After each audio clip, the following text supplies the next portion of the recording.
Bien, amigos, a pesar de que los miércoles es el Día de la Medicina, hoy tenemos al doctor Gustavo Ferrer, por razones de su agenda de viaje. Colocamos al doctor Ferrer a conversar hoy miércoles 11 de abril, perdón, hoy viernes 11 de abril, con el doctor Ferrer. ¿Quién es el doctor Ferrer?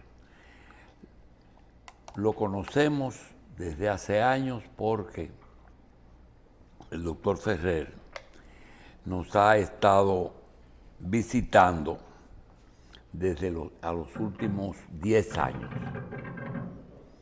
sobre todo en la pandemia.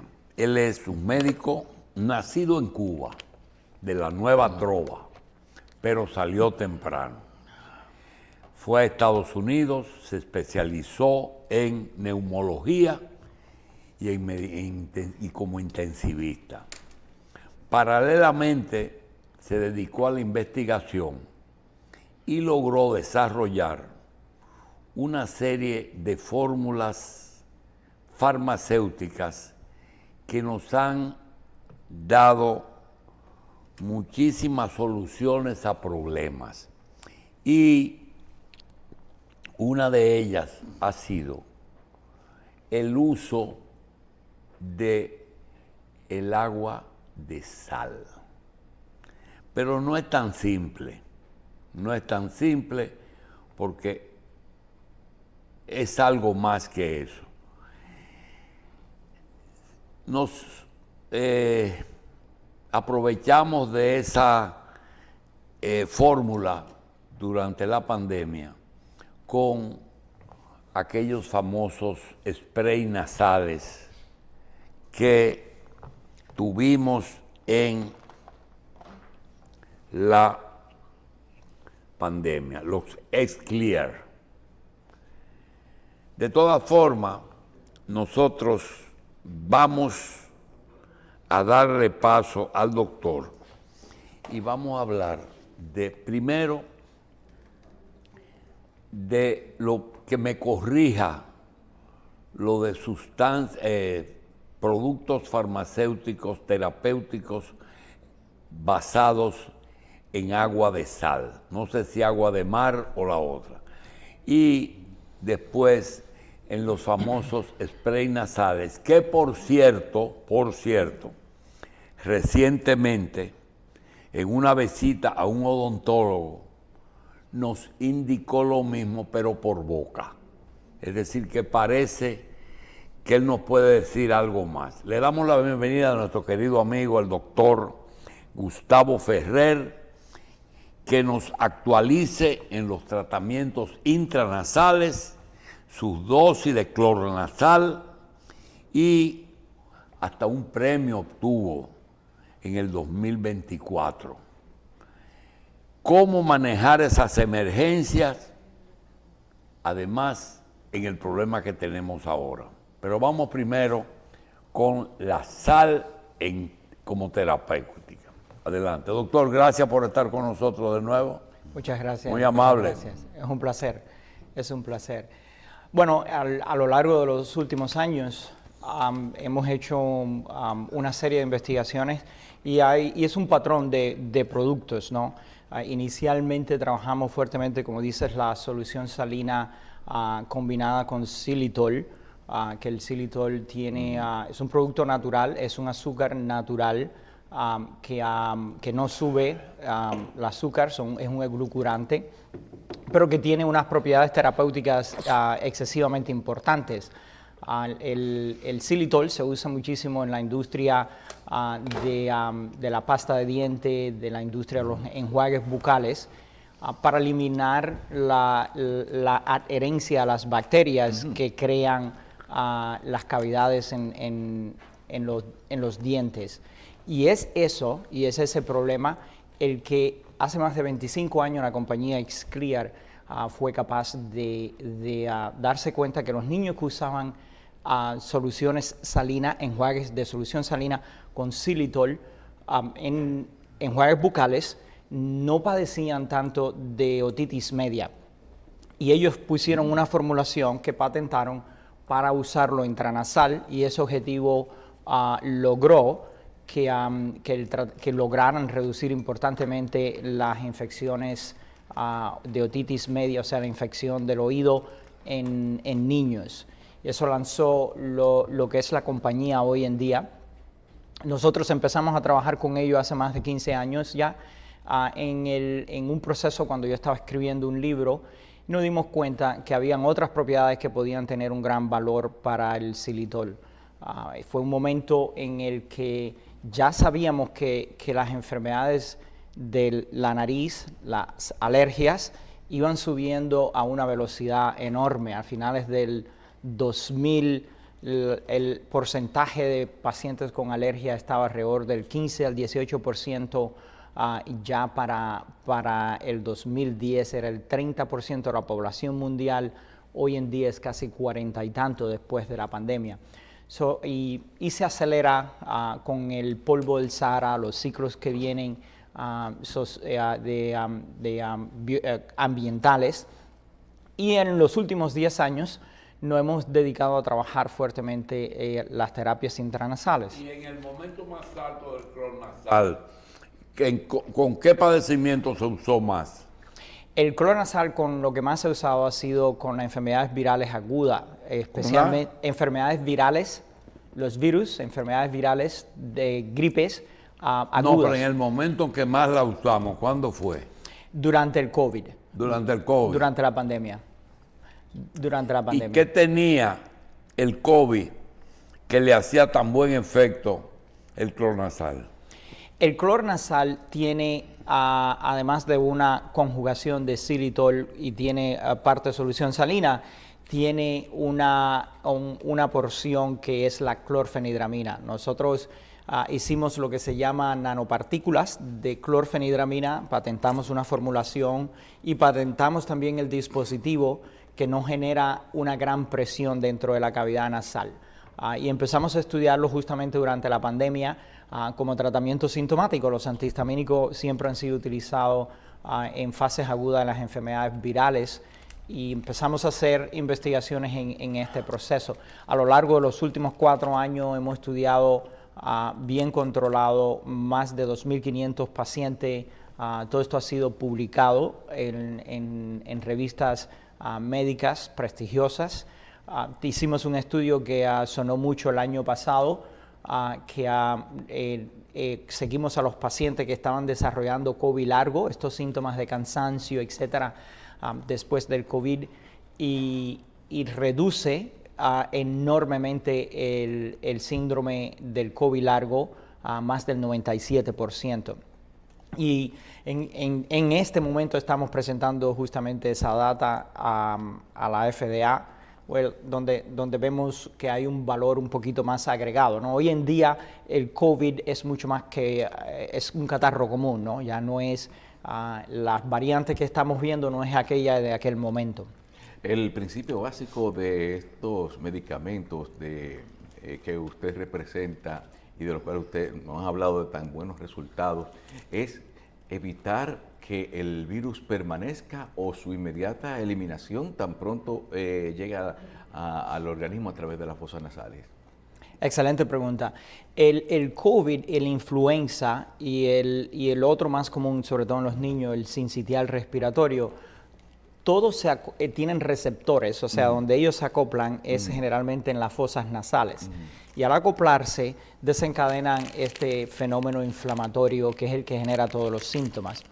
En todos los estudios, nosotros tenemos un estudio que publicamos sobre el mecanismo de acción del clornasal, en el que la molécula de la clorfenidramina bloquea la entrada del virus o el acople en sus receptores.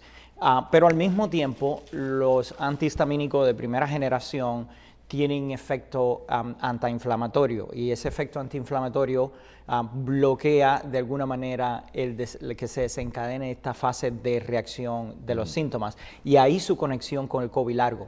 Ok. Doctor, ¿el COVID llegó para quedarse? El COVID llegó para quedarse. El COVID es de la familia de los coronavirus, continúa circulando con gran fuerza. sobre todo ahora en el invierno. Hemos visto casos importantes o grupos importantes. Lo que pasa es que ya no se hacen los estudios para encontrarlo como antes. Doctor, mire, no quiero meterlo, hasta la otra vez tampoco, en política, porque usted tiene no solamente las dos condiciones del médico que vive en Estados Unidos, sino que su origen es cubano. Nosotros quisiéramos preguntarle, la pandemia, que tuvo una coincidencia tanto en Estados Unidos como aquí, que cambió no solamente, no había pruebas, no había vacunas, el gobierno era uno y después era otro, tanto aquí como allá, y uno no sabe realmente lo que se dijo, hasta dónde podía ser cierto. Usted que no tiene vela en ese entierro, ni que tiene interés en, primero, las vacunas que los gobiernos ayudaron a desarrollar, ¿eran necesarias o se abusó de la economía o se aprovechó la economía para desarrollar vacunas que no estaban enteramente maduras? Es una excelente pregunta. Yo creo que el gremio médico, los científicos, tenemos que siempre analizar el pasado. Es la historia de la medicina, la investigación, de ver qué ocurrió y qué aprendimos de eso. Yo creo que le haríamos un gran daño a la humanidad si con un buen razonamiento lógico no analizamos lo que ocurrió durante la pandemia. Desafortunadamente, en el propio Estados Unidos se manejó muy mal, siendo un país en el que el mundo entero miraba a ver qué estaba haciendo los Estados Unidos. En materia de vacunas, la vacuna era necesario buscar una solución que se pudiera lograr el detener la expansión del virus. La necesidad de una vacuna era una prioridad. Ahora bien, ¿qué ocurrió? El proceso de llevar esa vacuna a la realidad, aceleraron completamente todos los procesos de desarrollo farmacéutico. Y eso posiblemente creó un espacio enorme a la duda. ¿Por qué? Porque el objetivo era que se disminuyera la transmisión, sin embargo, la vacuna probó que lo que disminuye es la severidad. Doctor, la experiencia, más la literatura, más los congresos, más la investigación.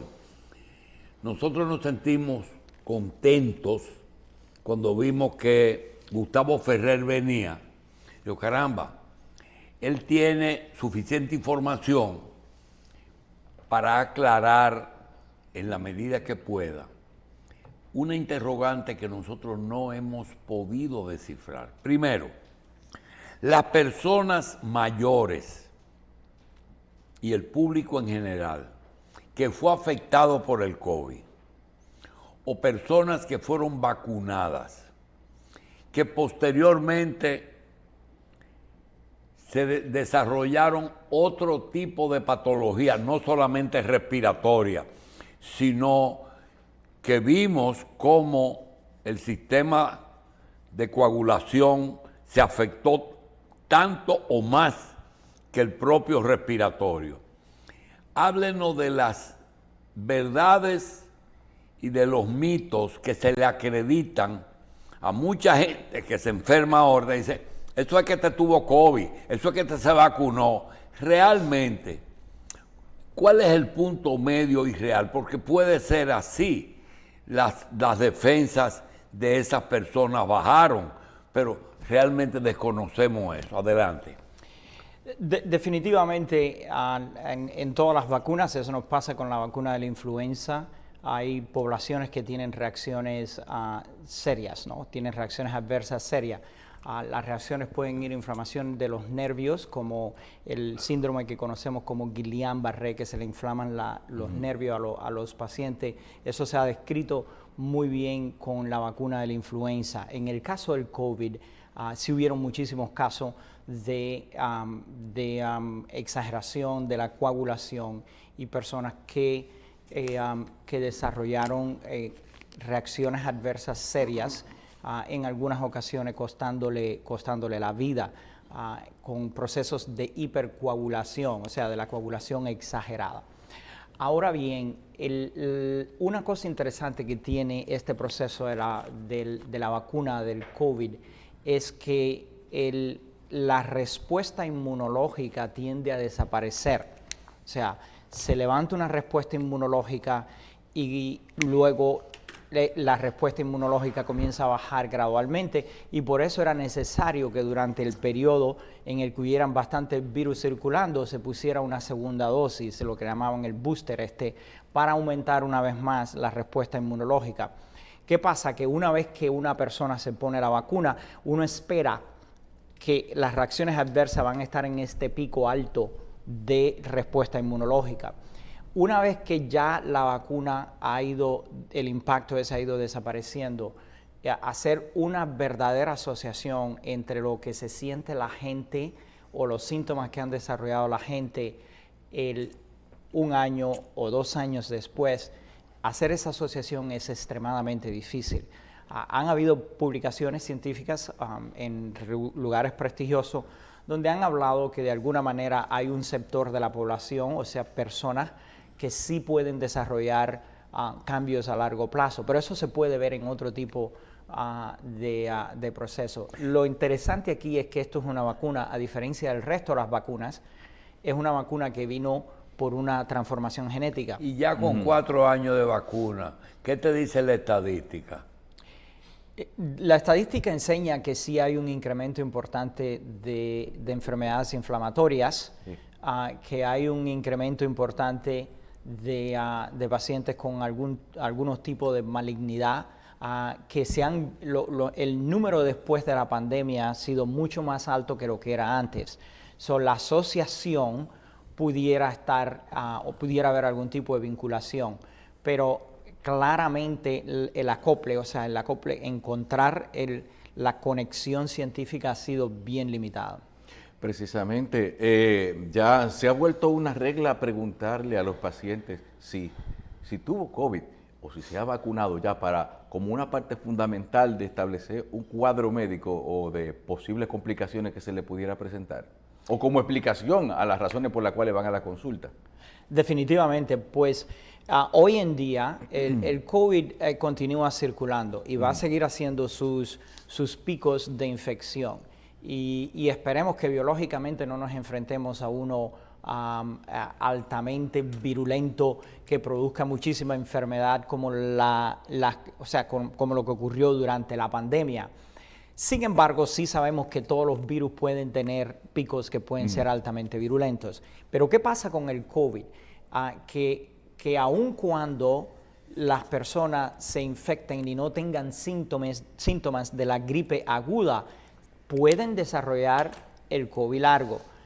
En las consultas médicas siempre se pregunta, ¿por qué? Porque las personas le puede dar el COVID, no tener muchos síntomas, pero después de ese periodo se pueden quedar con fatiga crónica, con pérdida del olfato y montones de otros síntomas que definen ese complejo que se llama COVID largo. Eso se ve muchísimo hoy en día. ¿Cuál es la situación de riesgos a los que se expone o de lo que se habría salvado una persona que no se vacunó? Porque hay muchísima gente por ahí que uno dice, oye, ese nunca se vacunó. Si el COVID sigue circulando, puede ser un dañino para su salud. ¿Cuál es la situación médica actual de esas personas, de los que no se vacunaron? Bueno, la situación actual es al mismo tiempo igual para los no vacunados que aquellos que se vacunaron y no se han hecho ningún tipo de booster, porque la respuesta inmunológica bajó y lo más probable es que la mayoría de la población no tenga ningún tipo de respuesta inmunológica defensiva, pues la gente se dejó de vacunar en el planeta entero. Okay. Y en este momento aquellos que no se vacunaron y los que no se vacunaron posiblemente estén al mismo nivel de respuesta. Pero una persona que haya estado vacunado, las 3 vacunas, todas, y luego también que le haya dado COVID, cuando al cabo del tiempo, de 1 año, de 2 años, aparece, por ejemplo, una enfermedad respiratoria como una gripe o como una neumonía o pulmonía, su condición es más favorable si ni si recibió vacuna, ni tuvo la enfermedad, o haberlo tenido le mejora el pronóstico. Científicamente hablando, la respuesta inmunológica a los virus sube y baja. Lo que quiere decir es que no hay una protección la vacuna no produce una protección a largo plazo. Todas las enfermedades virales son iguales. Ni un deterioro de otras áreas. Tampoco. Eso lo sabemos, por ejemplo, regreso porque la mayor data científica la tenemos con el influenza. Todos los años la vacuna de influenza se prepara. Pero, mire, lo que está pasando es lo siguiente.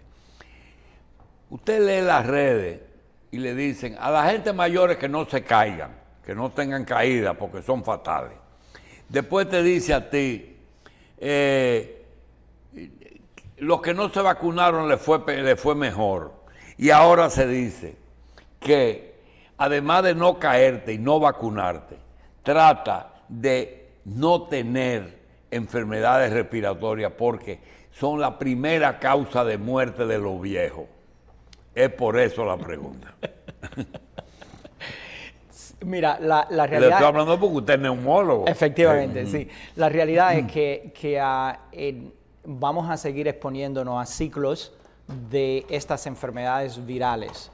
En el verano podemos tener picos de coronavirus y pueden ser coronavirus muy parecido al COVID o puede ser circulando el COVID. Y también podemos ver en el invierno picos del COVID. En el invierno vamos a ver picos de influenza, o sea, de mucho mayor infectividad y transmisión. Y vamos a ver también el sincitial respiratorio, que ha pasado algo parecido. El coronavirus de la familia del COVID lo conocíamos por años y años y años, que circulaba predominantemente en los niños, y fue en el 2020 que pasa de la población infantil a la población mundial, general. Lo mismo ha pasado con el sincitial respiratorio. Después del COVID, el sincitial respiratorio era un virus de niños, hoy en día afecta a toda la población. Por supuesto, a las personas con defensas bajas, los más vulnerables, a las personas mayores, aumenta el riesgo de enfermedades respiratorias agudas. Cualquiera de estos 3 virus lo aumentan de una forma importante. Sí, todas las enfermedades golpean en alguna forma el sistema de defensa, el inmunológico, es así. Pero en el caso del coronavirus, realmente el que se afectó, se disminuyó su defensa y sobre todo el sistema circulatorio. Estoy hablando de coagulación. ¿El COVID lo afectó mucho al sistema circulatorio o es al revés, que el sistema circulatorio agravó la enfermedad? Es una relación que va a comenzar siempre con el virus. Esto no es como el huevo y la gallina, ¿no? ¿Quién vino primero? No se sabe cuál es primero. Sí, pero sí sabemos que el COVID, a diferencia de otros virus, el coronavirus de que circuló durante la pandemia, era capaz de desencadenar una respuesta inflamatoria exagerada. Y eran todos los síntomas que desarrollaban la gente. El sistema circulatorio, por supuesto, es uno de los más afectados cuando hay este tipo de descargas inflamatorias en el organismo. ¿Qué pasa? Que si el sistema circulatorio tiene daños crónicos, la respuesta iba a ser un poquito más, o sea, va a ser peor. Y eso fue lo que vimos, las personas con enfermedades cardiovasculares crónicas, hipertensos y otro tipo de pacientes con enfermedades cardiovascular y cardiopulmonar fueron los que más sufrieron. ¿De qué moría la gente del COVID? ¿Cuál era el diagnóstico más común? El más común, y sigue siendo el mismo, es la falla respiratoria. No es la coagulación. Bueno, la coagulación, hay un porcentaje más pequeño que hacían coágulos sanguíneos. Y en los respiratorios, ¿cuál es el tema final? Hacen una neumonía, una neumonía exagerada, que afecta enormemente el transporte de oxígeno, y al afectar el transporte de oxígeno, no responden a la ventilación mecánica y a otros tipos de intervenciones. Pero no hubo también quizás una gran parte de personas que fallecieron por esto que debido al COVID se complicaron condiciones preexistentes que pudieran haber tenido. Definitivamente. Mira, El COVID y las enfermedades inflamatorias agudas desencadenadas por virus tienden a despertar procesos inflamatorios que la gente no se habían descubierto. O sea, puede que un paciente venga o una persona venga con una inflamación crónica controlada, baja, y viene esta descarga inflamatoria con el virus y le desencadena entonces algo inflamatorio crónico, vascular, artrítico y problemas de la coagulación también. Pero usted que como médico, neumólogo, intensivista, que se mantiene actualizado, quisiéramos saber si ya pasada la pandemia, si ya no hay nada nuevo que estudiar del COVID, dije, ya se fue, ya no está. Entonces, se sigue todavía estudiando mucho lo que fue y aún a pesar de que pasó lo peor, se sigue analizando todavía ese fenómeno. Definitivamente. Y no podemos parar de revisarlo. Pues hay algo certero. Otro virus, sea el COVID, el influenza o el sincitial o alguno de esa familia, en algún momento va a venir algún tipo de virus altamente, lo que llamamos virulento, que pueden desencadenar otra pandemia o otra epidemia de enfermedad respiratoria. En Estados Unidos pasó recientemente hacia el norte durante los primeros meses del invierno hacia enero, que hubo un brote importante de influenza, de este tipo de influenza que es transmitido por las gallinas, ¿no? Doctor, ¿cuál es la gripe aviar? Sí, la gripe aviar. Hubo la primera víctima, una niña que murió en estos días. Dice, ¿cómo pudo haber pasado eso? De que quizás tenía alguna inmunidad deprimida esa persona. Eso sí se vio. Las personas que fallecieron tenían problemas inmunológicos serios. Doctor, ¿cuál es la fórmula del clornazal? El clornazal, el principio activo más importante que tiene es la clorfenidramina, que es un antihistamínico bien antiguo, y es el eje fundamental de la formulación. Al mismo tiempo tiene un poquito de xilitol, por las ventajas que hemos hablado que tiene el xilitol, protege muchísimo la piel, la mucosa. Pero es un antialérgico principalmente. Es un antialérgico principalmente. La mayoría de los antigripales que se venden en la farmacia, el eje fundamental siguen siendo los antialérgicos. El Benadryl es un antialérgico. Es un antialérgico. Seguimos hablando con el doctor Gustavo Ferrer. Este espacio viene por Tesoltex de Disfármaco. Doctor, el evento que tuvimos aquí en República Dominicana amerita primero que usted nos diferencie qué es un médico intensivista de un médico emergencista que puede que se haga la especialidad junta, pero no es exactamente lo mismo. Y la palabra que se ha usado mucho de triaje, ¿qué significa? Adelante.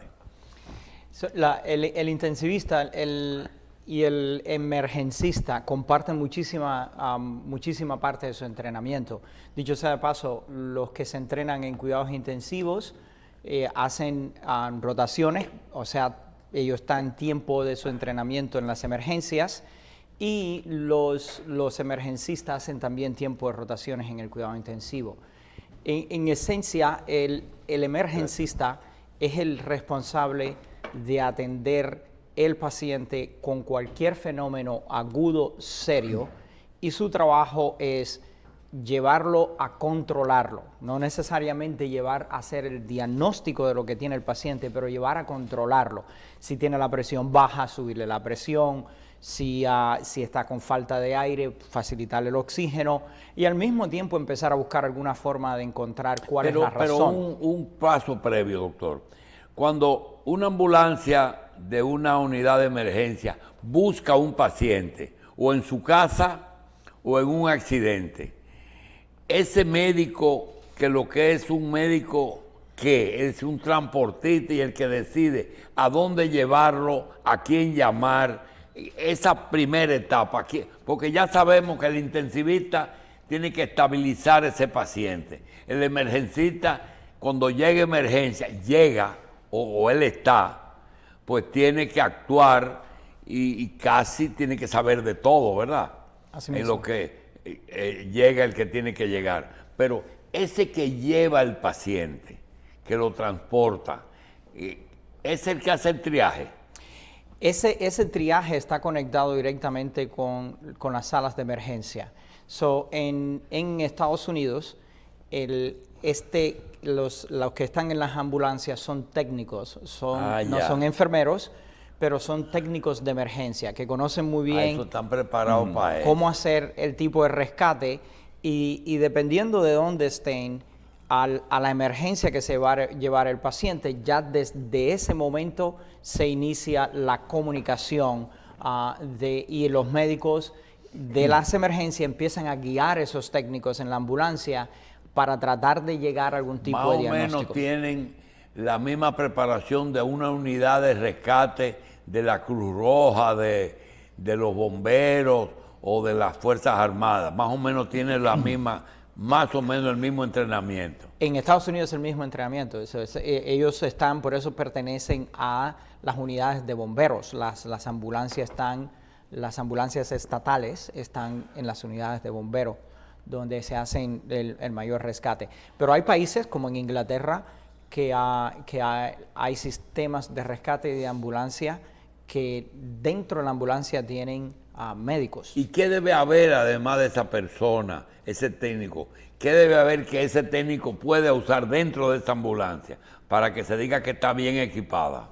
Las ambulancias de rescate se dividen, o sea, hay ambulancias de rescate que son lo que llaman ambulancias de rescate avanzadas, y hay ambulancias de rescate que son las comunes, ¿no? Que solo ¿y qué es lo que hace la diferencia? De transportación. Las avanzadas en este momento pueden tener todo lo básico necesario para ponerle líquido a la gente en vena, y si no le encuentran una vena, le pueden poner como un clavo que se le puede poner en la tibia, aquí delante del hueso, y por ahí se le puede dar líquido masivo. Hay una pistola que se le da, si no le pueden encontrar las venas, y se le puede pasar líquido.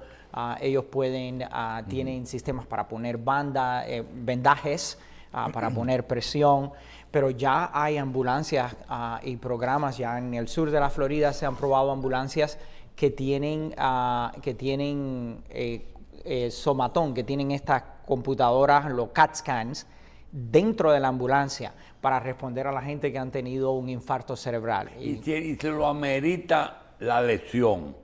Cuando termine el emergencista, se lo entrega al intensivista. Así es. Ese es así el proceso. Que debe ser si amerita. Así es. Y hay muchos problemas que se resuelven en emergencia. Muchísimo.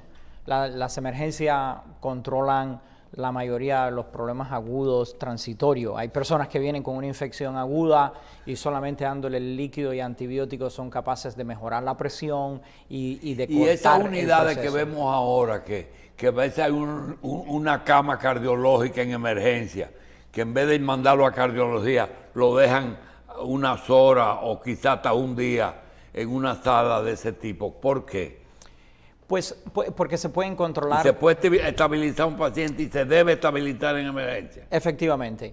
Las emergencias han evolucionado en el mundo a tener lo que le llaman salas de observación cardiovascular, sala de observación de trauma, en el que el trauma no es muy severo, se le hacen los rayos X necesarios, no hay un gran número de fracturas, se observa al paciente por un tiempo y no necesita de ser hospitalizado. Pueden recuperarse en menos de 24 horas y salir de las emergencias. Bien, doctor Ferrer, aunque el emergencista o el intensivista no estuviese en el lugar, tiene que preguntar el origen del accidente. Nosotros hace 3 noches, ¿verdad?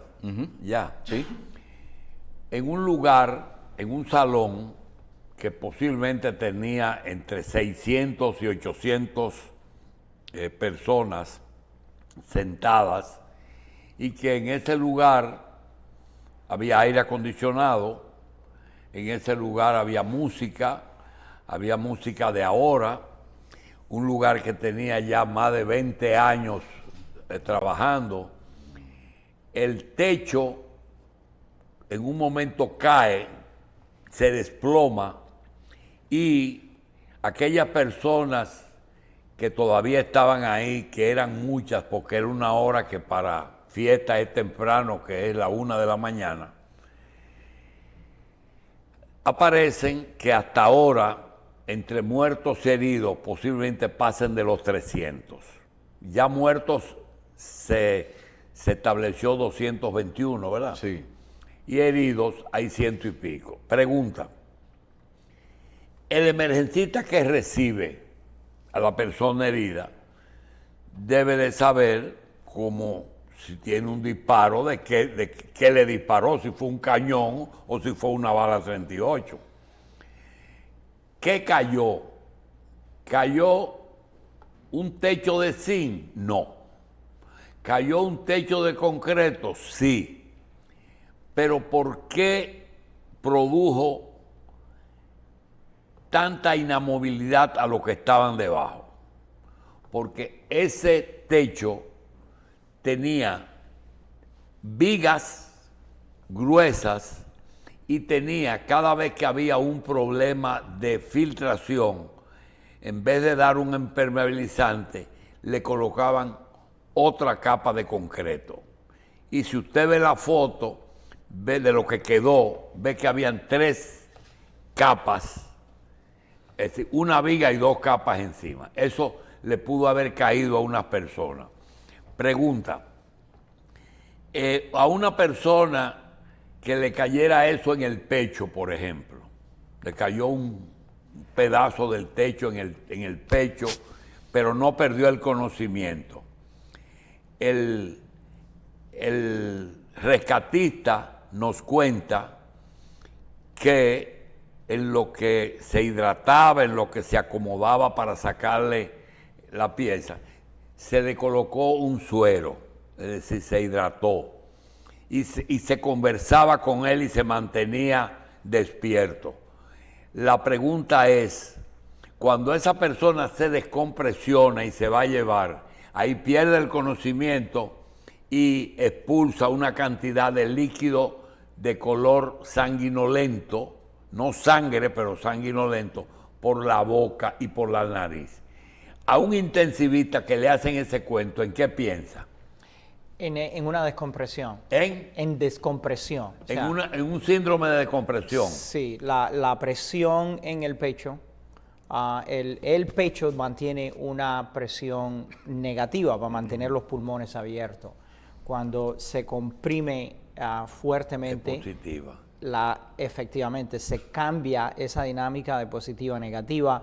También pueden ocurrir traumas, fracturas de las costillas, y perforan el pulmón o pueden crear lo que le llaman un tórax batiente, ¿no? Hay varias fracturas en varios lugares y la dinámica cambia de ser una presión negativa a una presión positiva y al quitar la descompresión se crea una inflamación aguda.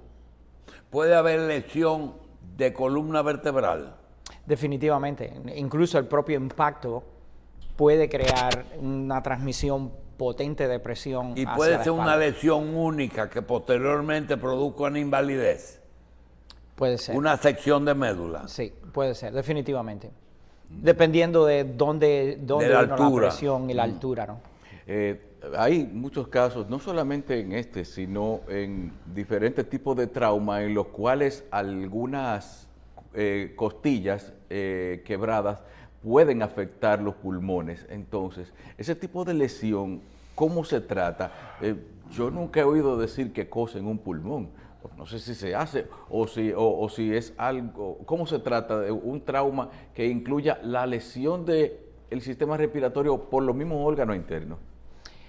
Dependiendo de la severidad, por supuesto en este tipo de situaciones es excesivamente crítico. Lo primero que uno hace es estabilizar la ventilación, o sea, la respiración. Estos pacientes de inmediato, el propio rescatista entrenado para eso lo puede hacer, es poner el paciente en un ventilador mecánico. Se le pone el tubo a través de la boca dentro del pulmón y uno garantiza de inmediato la ventilación.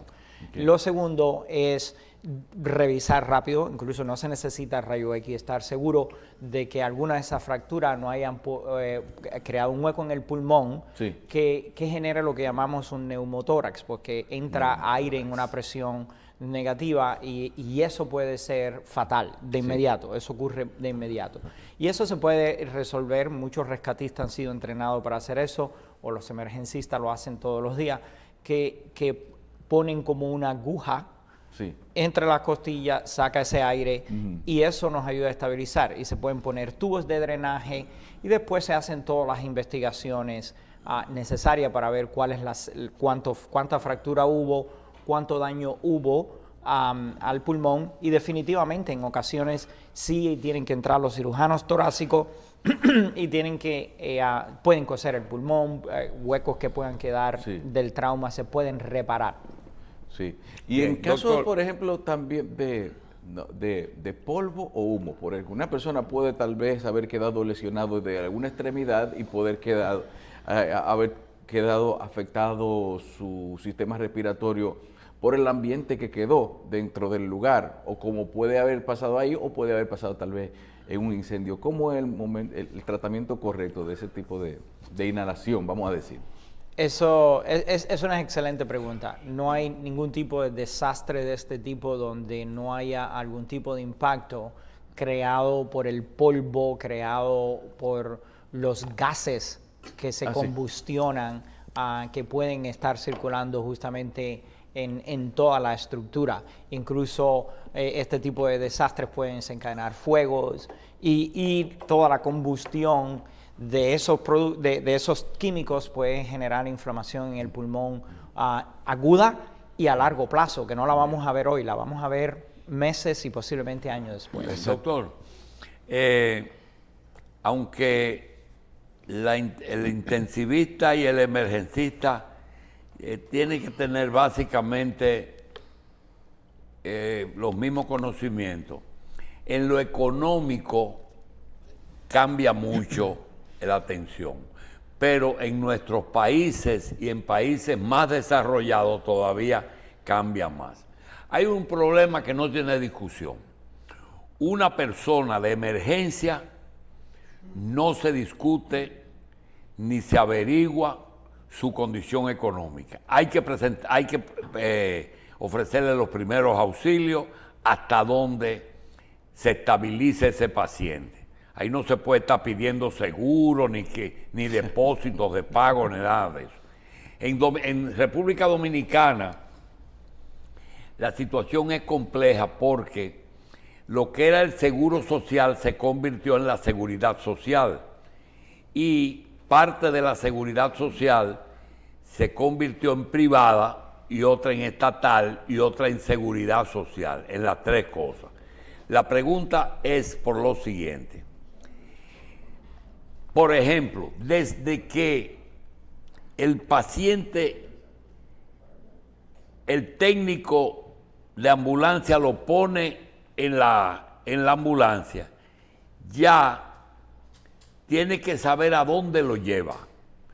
Y ese destino, quien lo determina es o lo necesario, es decir, si ve una fractura, a un hospital de traumatología.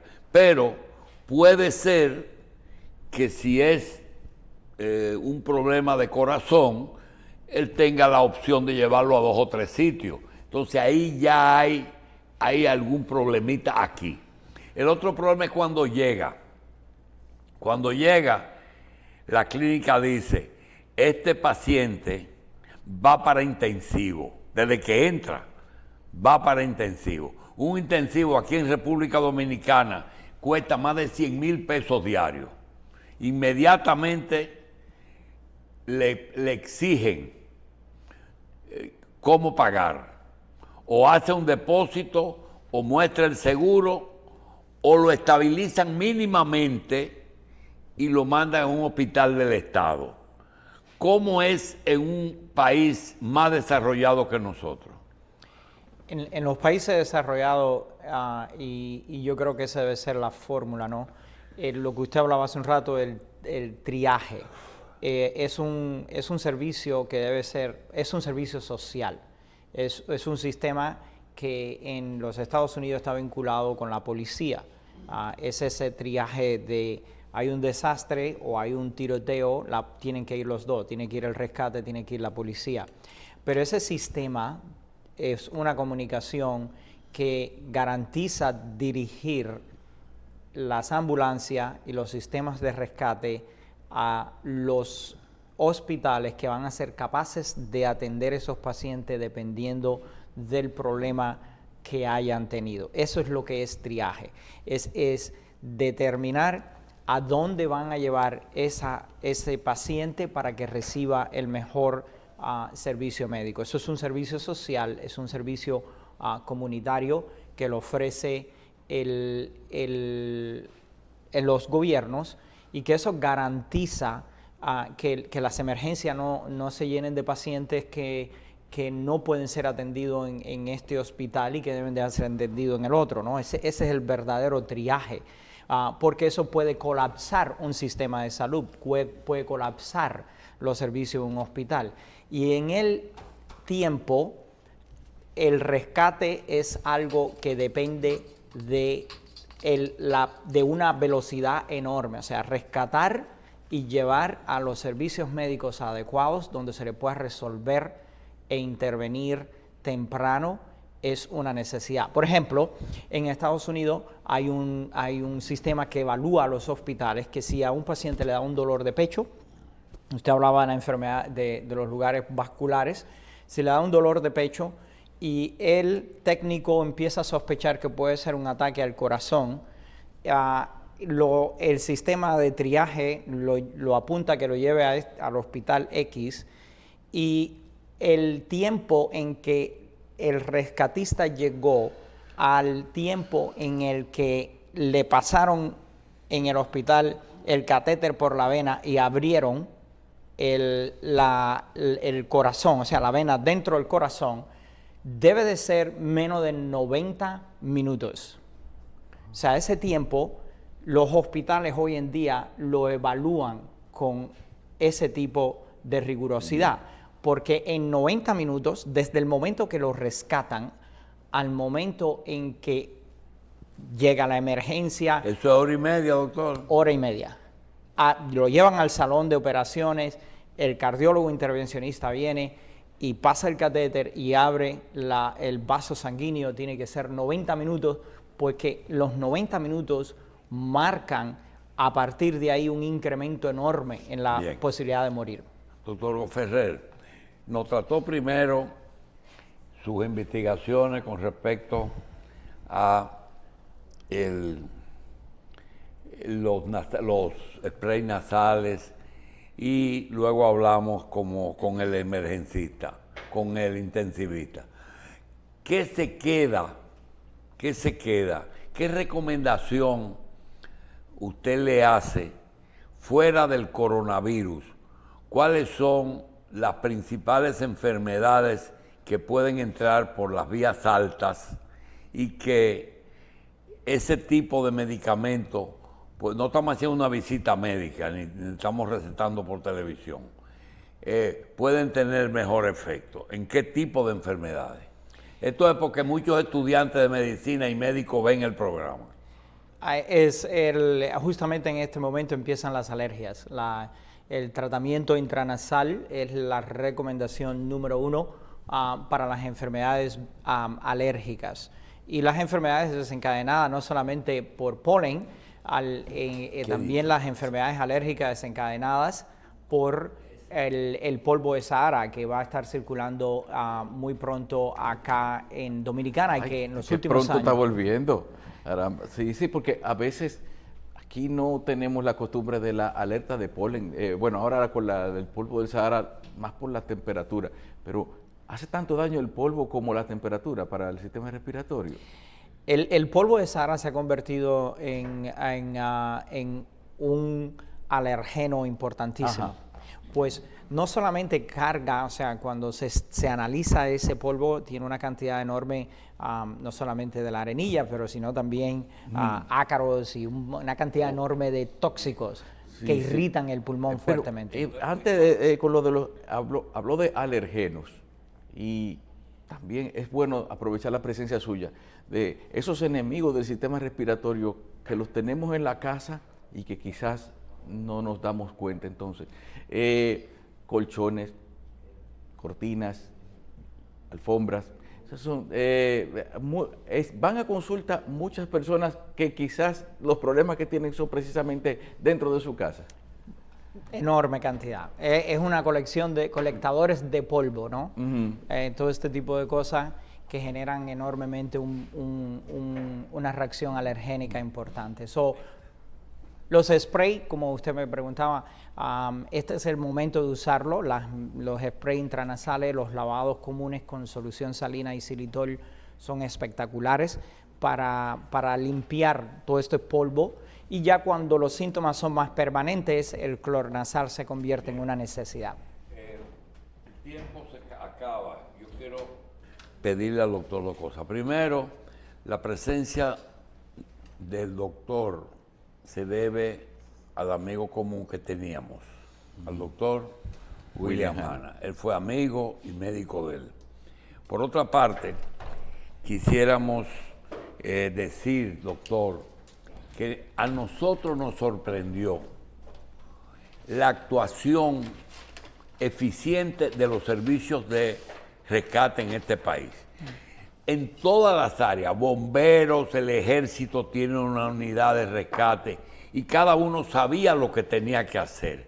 Había sectores que buscaban personas vivas, otras sacaban cadáveres, otros movilizaban. Todo el mundo sabía lo que tenía que hacer y eso fue un éxito. Pero desconocemos totalmente el destino donde por razones de cantidad se distribuyeron en diferentes centros, de qué tipo de atención le dieron a esa persona, si eran lesiones leves, si tan intensivos, no sabemos nada de eso, ni se le hizo.